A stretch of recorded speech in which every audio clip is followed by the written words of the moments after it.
Le centre-ville est désert, comme un arrêt brutal d'une vie tout juste retrouvée. Sans préavis, les autorités allemandes ont décrété le reconfinement de 2 cantons dans l'ouest du pays. En tout, plus de 600 000 personnes voient à nouveau leurs déplacements et activités strictement limités. Un coup de tonnerre pour la population. Pour la première fois depuis le début de l'épidémie de Covid, ça me fait peur de devoir me reconfiner. Limitation stricte des contacts, fermeture des bars, cinémas, musées ou établissements sportifs. Les restaurants pourront rester ouverts, mais n'accueilleront que des clients d'un même foyer. Des mesures drastiques, appelées à durer jusqu'au 30 juin. Je pense qu'il faut tout mettre en attente pour l'instant et respecter ça. Bien sûr, à 10 jours des vacances scolaires, ça met en difficulté ceux qui ont fait des réservations. Surtout pour les familles avec enfants. Bien sûr, on peut comprendre ça. Appuyés par une campagne de tests massive, les autorités espèrent ainsi contrôler le taux de reproduction du virus. Il a bondi en flèche.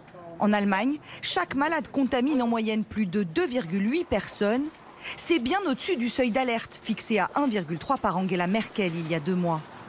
Le but est de calmer la situation, d'élargir les tests pour établir si le virus est diffusé dans la population via les salariés de l'abattoir. Car l'épicentre de la contamination se situe à quelques kilomètres de là, dans cet abattoir, le plus grand d'Europe. Il aura fallu l'aide de l'armée pour tester les quelques 6000 employés. Parmi eux, 1500 cas se sont révélés positifs. Un cluster très important qui interroge. Les dirigeants de cette entreprise ont fait du mauvais boulot. Il va falloir que les patrons de la société prennent leurs responsabilités. Les élus du canton, eux aussi. Face à l'ampleur du foyer de contamination, la commune de Werle, où résident de très nombreux salariés de l'abattoir, a pris des mesures encore plus strictes. C'est tout un quartier qui a été scellé. Il me pose des questions, bien sûr. J'en ferais autant si une barrière était subitement apparue autour de ma maison. Pour combien de temps? Si je suis testé négatif, pourquoi dois-je aussi être confiné? Beaucoup me disent aussi qu'ils ne travaillent pas pour l'abattoir, qu'ils travaillent ailleurs. Alors ils me demandent pourquoi ils sont aussi concernés. Alors que l'Allemagne est souvent présentée comme un modèle de gestion de la pandémie, la polémique enfle. Les autorités ont-elles déconfiné trop tôt dans cette région la plus peuplée et la plus industrialisée du pays?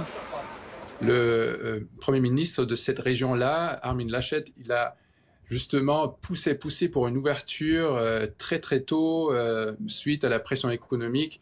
Il a été critiqué pour ça et maintenant il a le résultat qu'il a un peu cherché. Pour l'heure, ce regain est très localisé. Aucun malade n'a été déclaré ces 7 derniers jours dans la moitié des cantons du pays. Le nombre de cas mortels a lui peu augmenté et stagne sous la barre des 9000 morts en Allemagne, contre près de 30 000 en France.